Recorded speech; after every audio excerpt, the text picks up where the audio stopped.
আজকে আমি মাটির আলু দিয়ে আর হইতেছে মুরগির মাংস দিয়ে রান্না করব, তা দেখতে থাকেন ভিডিওটা। আসসালামু আলাইকুম, সবাই কেমন আছেন? দোয়া করি সবাই ভালো থাকেন। এটা হইতেছে মাটির আলু। দেখেন, এটা হইতেছে মাটির নিচে হয় আর কি, কোনোটা বড় হয় বা কোনোটা ছোট হয়। এগুলো আবার উপরেও, গাছের উপরেও ঝুলে ঝুলে থাকে। যাই হোক, আমি বাড়িতে মানে মাটির আলুর একটা ভিডিও করছিলাম, আশা করছি সবাই দেখছেন।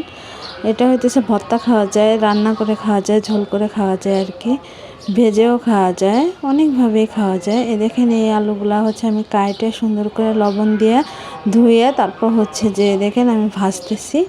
আর হচ্ছে এর সাথে আমি এখন মাংসগুলাও ভেজে নেব। আজকে আমি আলু আর মাংস ভেজে তারপর তরকারি রান্না করব। দেখেন মাংসগুলো ভাজতেছি। মাংসগুলো আমি হলুদের গুঁড়া আর হচ্ছে মরিচের গুঁড়া লবণ দিয়ে সুন্দর করে মেখে নিছি। মেখে তারপরে মাংসগুলো ভাজতেছি। আলুগুলাও আমি হলুদের গুঁড়া লবণ দিয়ে মেখে তারপরে ভাজলাম। তা সবাই কেমন আছেন আর কে কোথা থেকে ভিডিও দেখতেছেন অবশ্যই জানাবেন। আর ভিডিওটা দেখে লাইক কমেন্ট করে দিবেন, শেয়ার করে দিবেন। আর হচ্ছে দেখেন মাংসটা আমি সুন্দর করে ভাইজে নিতেছি। আর মুরগির মাংস এখন থেকে ভাবছি আমি ভাইজে রান্না করব বেশিরভাগ সময়।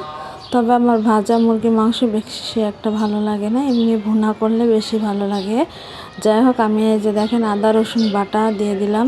আগে পেঁয়াজটা ভাজা, তার মধ্যে গরম মশলা ভাজা, তারপর হচ্ছে আমি এই যে সুন্দর করে একটু পানি দিয়েছিলাম, দিয়ে এই যে আদা রসুন বাটা দিয়ে দিলাম। এরপরে দিয়ে দিয়েছি স্বাদ মতো লবণ আর হচ্ছে হলুদের গুঁড়া। আর লবণটা আমি একটু কমই দিব, কারণ যেহেতু দুইটাই ভাজিতে আমি লবণ দিয়ে দিছি, এই জন্য হচ্ছে লবণটা একটু কম দিতেছি। দিয়ে দিতেছি মরিচের গুঁড়া।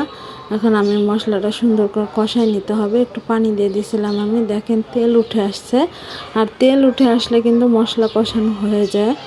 আর দেখেন তেলটা কত সুন্দর কষানো হয়ে গেছে, মানে উঠে আসছে তেলটা। যাই হোক, এই দেখেন মুরগির মাংস আর হচ্ছে আলু ভাজি দিয়ে দিলাম আমি। সুন্দর করে এটাকে এখন কষায় নিতে হবে। আর কথায় অনেক ভুল হয়, আমি সবসময় স্বীকার করি, সবাই ক্ষমা সুন্দর দৃষ্টিতে দেখবেন। এই দেখেন আমি আর একটা কড়াইতে নিয়ে নিছি। এটা হইতেছে যে এখন হয়ে গেছে প্রায়। এখন আমি জিরার গুঁড়া আর হচ্ছে কাঁচামরিচ দিয়ে দিলাম। দেখেন তরকারিটার কালার কত সুন্দর আসছে, দেখতে অনেক লোভনীয় লাগতেছে, আর খাইতেও কিন্তু অনেক মজা হয়েছিল। এইভাবে রান্না করে খাইতে পারেন, মুরগির মাংস ভেজে আলু ভেজে তারপর হচ্ছে যে তারপর ভুনা করে তারপর হচ্ছে ঝোল পানিটা দিয়ে দিবেন। তারপর হচ্ছে দেখেন হওয়ার আগে আপনি এই জিরার গুঁড়া আর হচ্ছে কাঁচামরিচ দিয়ে নামায় নিতে পারেন। ভিডিওটা কেমন লাগলো অবশ্যই জানাবেন।